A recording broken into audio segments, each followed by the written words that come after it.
Hi friends, welcome back to our channel. నరాల weakness పిల్లలు పెద్దలు అనే తేడా లేకుండా చాలా మందిలో కనిపించే సమస్య.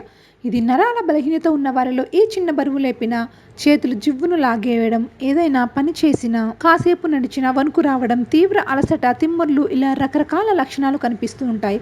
వీటిని నిర్లక్ష్యం చేయకుండా సరైన జాగ్రత్తలు తీసుకుంటే నరాల వీక్నెస్ సమస్య మీరు నివారించుకోవచ్చు. ముఖ్యంగా కొన్ని ఆహారాలు నరాల వీక్నెస్ను తగ్గించడంలో గ్రేట్గా సహాయపడతాయి. మరి ఆ ఫుడ్ ఏంటో ఇప్పుడు చూద్దాం. సీ ఫుడ్ అంటే చేపలు, రొయ్యలు, పీతలు వంటివి వారంలో 2 సార్లు తప్పకుండా తీసుకోవాలి. ఎందుకంటే సీ ఫుడ్లో ప్రోటీన్, విటమిన్స్, మినరల్స్తో పాటు omega 3 fatty acids, amino acids కూడా నిండి ఉంటాయి. ఇది నాడీ వ్యవస్థ బలోపేతం చేసి నరాల బలహీనతను తగ్గిస్తాయి. నరాల వీక్నెస్ను నివారించడంలో ఆకుకూరలు కూడా అద్భుతంగా ఉపయోగపడతాయి. అందువల్ల ప్రతిరోజు తీసుకునే ఆహారంలో ఏదో ఒక ఆకుకూర ఉండేలా చూసుకోవాలి. బాదం, ఆప్రికెట్స్, జీడిపప్పు, వాల్నట్స్, పిస్తా వంటి నట్స్ను రెగ్యులర్ డైట్లో చేర్చుకుంటే వాటిలో ఉండే పోషక విలువలు నరాల బలహీనతకు నివారణగా పనిచేస్తాయి.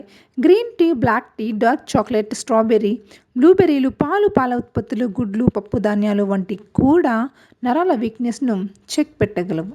వీటితో పాటు రోజుకు 20-30 నిమిషాలు అయినా వ్యాయామం, యోగా వంటివి చేయాలి. అలాగే నిద్ర లేకపోయినా నరాల బలహీనత పడతారు. కాబట్టి ప్రతిరోజు 7-8 గంటలు నిద్రించాలి. ఇక నరాల బలహీనత నుంచి ఉపశమనాన్ని అందించడంలో వాటర్ థెరపీ కూడా ఉపయోగపడుతుంది. దీన్ని కూడా ట్రై చేసి చూడండి. ఓకే ఫ్రెండ్స్, విన్నారుగా. ఈ వీడియో మీకు నచ్చితే లైక్ చేయండి. మరిన్ని అప్డేట్స్ కోసం మా ఛానల్ని సబ్స్క్రైబ్ చేసుకోండి. Thanks for watching.